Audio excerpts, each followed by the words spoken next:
লোটে মাছগুলোর মধ্যে একটু নুন হলুদ মাখিয়ে নিচ্ছি।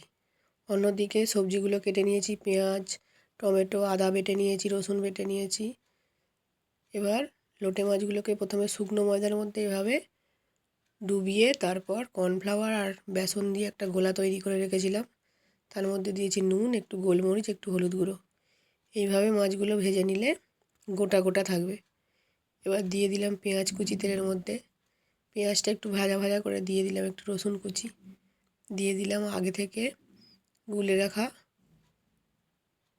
লঙ্কা হলুদ ধনে জিরে, দিলাম স্বাদ মতো নুন, দিলাম একটু টমেটো, দিয়ে মশলাটাকে ভালো করে কষিয়ে নিলাম। মশলা কষানো হয়ে গেলে দিয়ে দিলাম অল্প জল। জল দিয়ে ফুটিয়ে নিয়ে কিছুটা ধনেপাতা ছড়িয়ে দিয়ে মাছগুলো দিয়ে আরও একটু ফুটিয়ে নিয়ে নামিয়ে নিলেই তৈরি হয়ে যাবে লোটে মাছের ঝাল।